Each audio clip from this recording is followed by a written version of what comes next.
And then how about editing and also how many drafts of your books are you typically looking to do before they're ready to go? Yep. 3 drafts usually for me before it goes to the editor. So let me explain.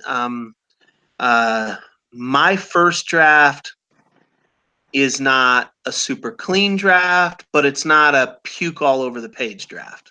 So my first draft, when every time I come back to it, I'm reading previous words and cleaning up some of the stuff. I'm not just the throw all the words down and so it's an incoherent mess. So the way I say it for myself is the first draft is where I tell myself the story. The second draft is where I'm trying to tell someone else the story. And so by the end of the second draft, I hope that it's intelligible to somebody else. The third draft is where I make it good. And then when I work with my editor, who's fantastic, that's when we try to make it great. And it's not always great, but we try to make it great during that process. So that third draft, what specifically are you doing to make the book great?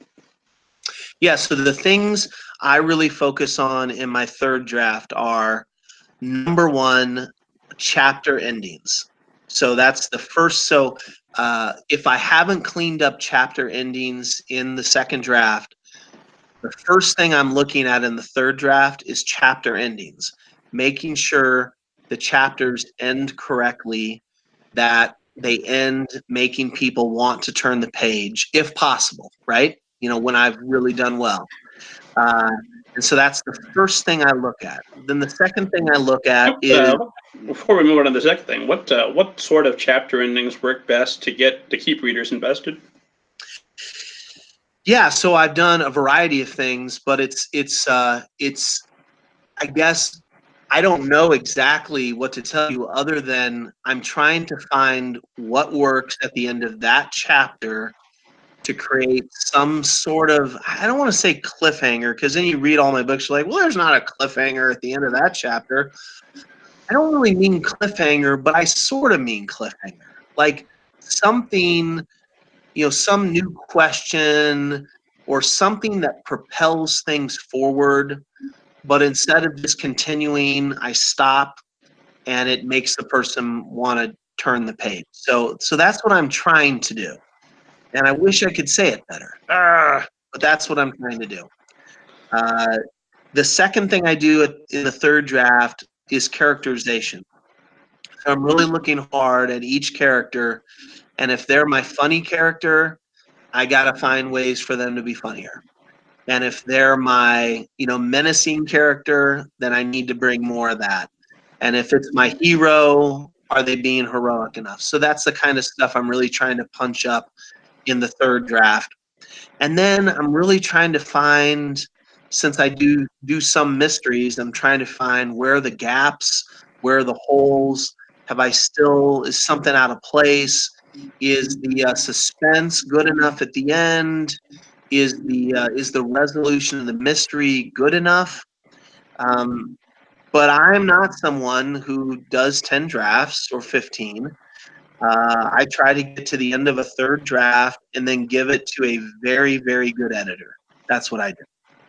And are you employing critique partners or beta readers or anything like that? No, when I first started writing, I did critique partners because it was really helpful for me to sort of get beyond that fear of sharing my work. Personally, that was a great asset for me to be able to share work with critique partners. But at some point, I found that for me personally, uh, it was better for me to work with one person, an editor that I really trusted, rather than multiple people. And I say this because I've been a critique partner and I've been the person asked to give advice. And oftentimes I give advice that is trying to change the person's story, right? And I think that happens a fair amount with some critique partner situations where you've got this committee of people who are all giving you different advice about how to change your story. Now, I think the real value in critique partners for me early on, and even now, if I were to use them, would be, hey, I think your writing is a little weak in terms of your use of passive verbs. Or, hey, I think, there's some mechanical weaknesses in your writing that you could really improve. From a story perspective, though, I really think someone's got to listen to their gut. And if they need to, maybe one trusted person who, for me, is my editor. That makes sense to me.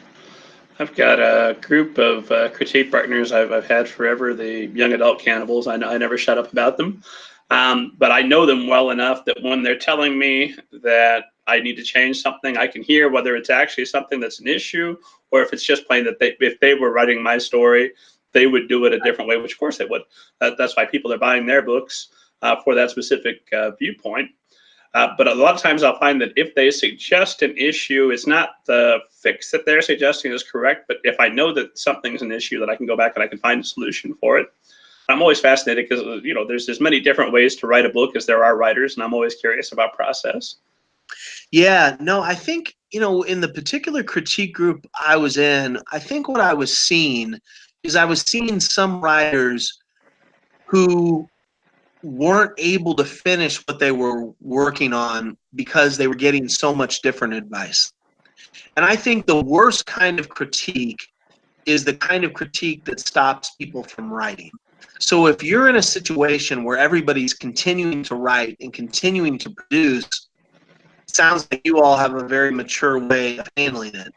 But I do think the worst kind of criticism you can give to someone is the kind of critique that gets them to stop writing. Because, I don't know, I love writing. I love people going out there and making stuff. I mean, who are we to tell someone else, you don't write stuff? The market will tell them whether or not people want to read their stuff. I'm okay with that.